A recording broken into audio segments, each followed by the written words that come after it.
Hello. Today we're going to do a lesson on factoring quadratics. We did this lesson way back at the end of September, beginning of October, so this is just a review.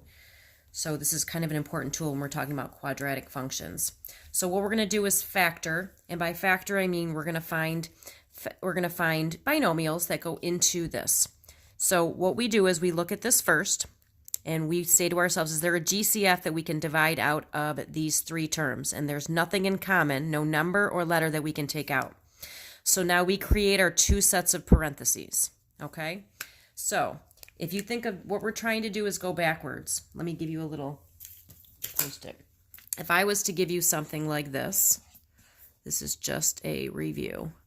If we had x plus 3, x plus 2 times x plus 3. To get this to multiply, we would do our boxes, which a lot of us were very good at. So we would put x plus 2, x plus 3. I'm just showing you this to show what we do backwards. So this box becomes x squared. This becomes plus 3x because we're multiplying. Positive 2 times x is 2x. And positive 2 times 3 is positive 6. So then when we combine like terms, we would get x squared. Combine these two, we get plus 5x. Then we would have plus 6. In the lesson I'm showing you on the notes, we're going backwards. I am giving you this, and we are creating this. So if you notice, x squared is the result of multiplying the first two. Then we would think of factors of 6 that add up to 5. 3 times 2 is 6, but 3 plus 2 is 5. So that's what we're doing in this lesson. So to go back to this original, we know that x squared is the result of multiplying x and x, okay? Then what we need to do is find factors of 60. So over here, I'm going to do factors of 60. So I just like to go in order. So 60 divided by 1 is 60, so I'm going to have 1 and 60. 60 divided by 2 works, that's 30. 60 divided by 3, that works, that's 20. I'm just writing down my answers.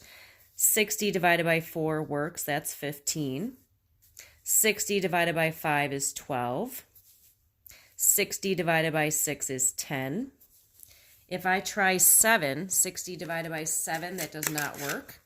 60 divided by 8 does not work. 60 divided by 9 does not work. And the next number would be 10, but we already have it, so that tells us we're done. So now what we say to ourselves, what factors of 60 will give us a sum or difference of this middle number 7. And the way that we can figure out if it's the sum or difference is we look at these signs. We have this negative right here, so that tells us that we are subtracting. So we are subtracting. And what I mean by that is we're subtracting our pairs, these right here.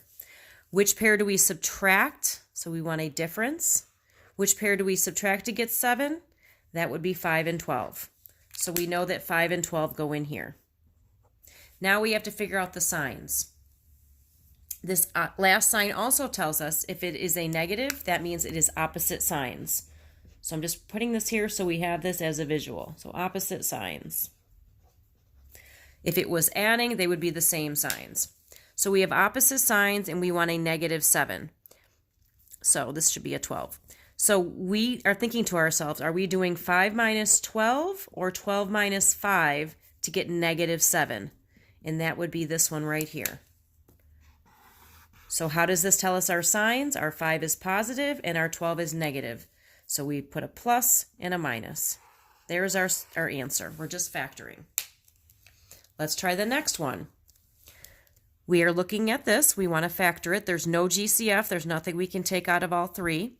So we know that x times x is x squared. That goes in the front. Now we want to find factors of 3. Well, we start with 1. 3 divided by 1 is 3. 2 does not go into 3, so that we don't write that. And 3 is the next number, so we're done. So we know that it's going to be the two numbers, but let me go through this.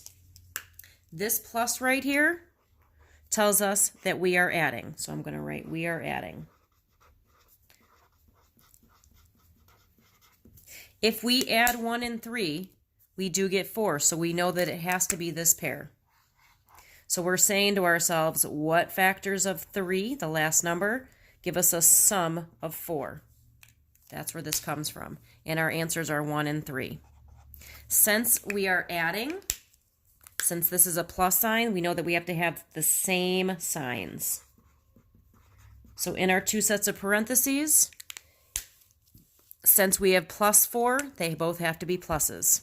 If that was a negative 4, they would both have to be negatives. All right, so let's do this again, maybe a little bit more quicker. The next one, we have x squared minus 8x plus 12. There's no GCF to take out of all of them, so we can go right to our two sets of parentheses. X and x give us x squared, so we're going to put x and x here. We are thinking to ourselves, we want to know factors of this last number 12. This tells us we're adding. That will give us a sum or difference of 8. So what we're going to do is find factors of 12. We always find factors of the last number. So we can go in order. 12 divided by 1 is 12, so 1 and 12. 12 divided by 2 is 6. 12 divided by 3 is 4. And the next number would be 4, so we already see it, we're done. So we want to know factors that add up to 8. 2 and 6 are the ones that add up to 8. So that's what we're going to put right here, 2 and 6. How did we know we are adding? Because of this sign right here. So again, that last plus sign tells us we are adding. Do you remember what it means also about the signs if we're adding? If you look right here, if we're adding, they have to be the same signs. So our signs are the same as the sign in the middle because we want a negative 8. Negative 2 and negative 6 give us negative 8, so they both have to be negatives. All right, let's try another one.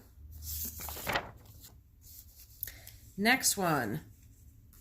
I'm going to write down 4x squared, a little bit more complicated, minus 12x plus 8. So the first thing we look for is a GCF. So my little comment here is think of something that you can factor out of everything first. We can take a 4 out of everything. So what we're going to do before we do our two sets of parentheses, we're going to divide out a 4 and see what's left. So just to show you how I'm getting this, I'm going to divide all of these by 4. 4 divided by 4 is 1, 12 divided by 4 is 3, and 8 divided by 4 is 2. So now I'm going to write down what's left. And again, we've done this topic. We did this way back in September and October. So we have x squared minus 3x plus 2. Now we're going to bring down the 4 and do our two sets of parentheses. This should go a little bit quicker. We put x and x in the front, and we want factors of 2.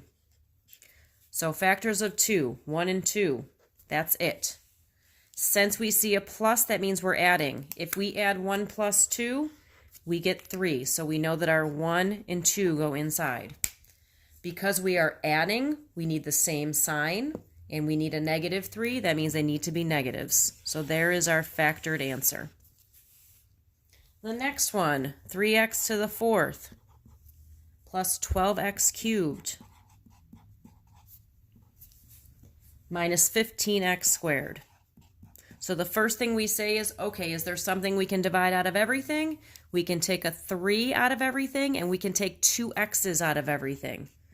So what we're going to do, our GCF is 3x squared, so we're going to put 3x squared in the front, and in parentheses, we're going to put what's left. So let me show you how we're getting these. I'm going to divide a 3 out first, so this becomes a 1, this becomes a 4, this becomes a 5. I'm going to take 2 x's out of everything. So this becomes x squared, this becomes x, and this cancels out. So now I'm going to put in parentheses what's left. So I see x squared here, I see plus 4x here, and I see minus 5 here. Now I'm going to bring down the 3x squared and do my two sets of parentheses. What do we put in the front to get x squared? Well, x and x. What do we have to find factors of? The last number. So factors of 5. So we can start with 1. 1 times 5. 2 does not go into 5. 3 does not go into 5. 4 does not go into 5.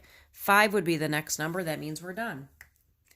So if we look at this sign, this means factors of 5 that subtract to give you 4.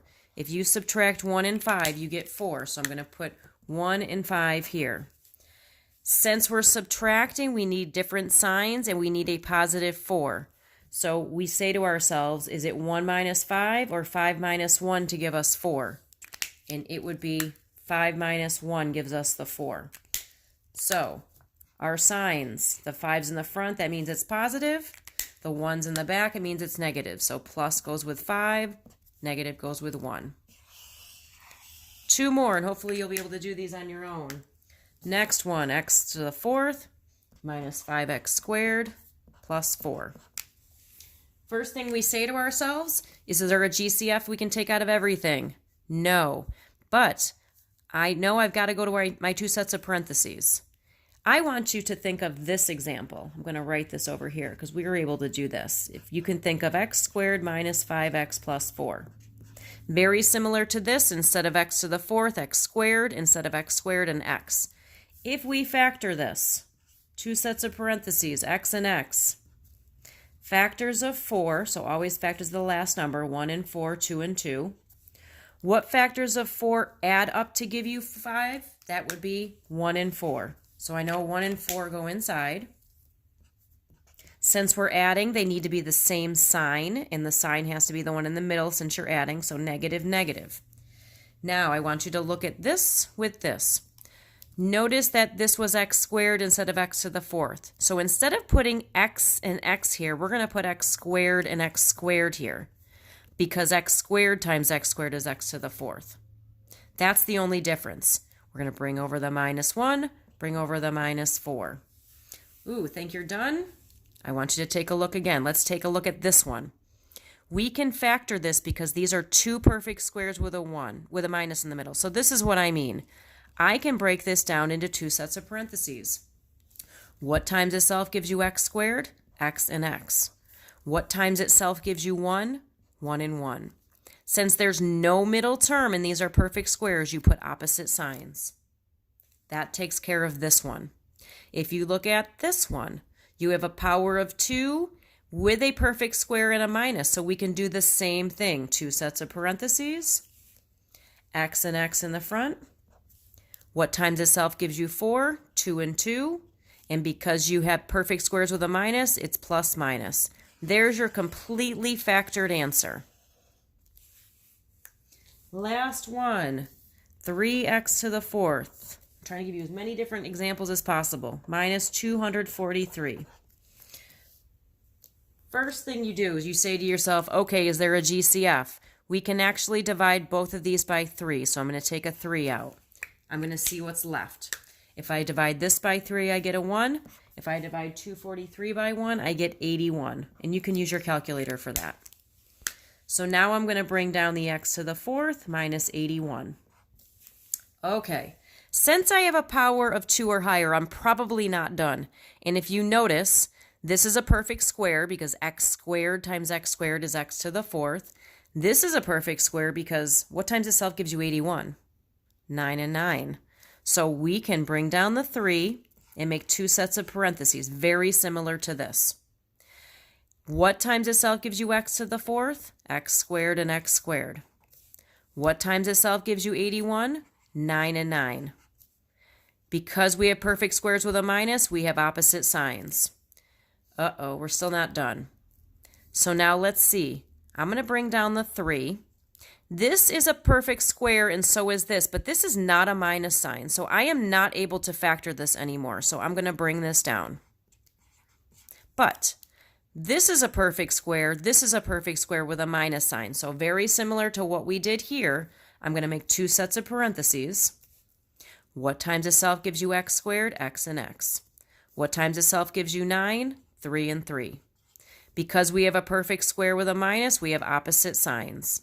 And there's our final factored answer. Hopefully that helps a little bit.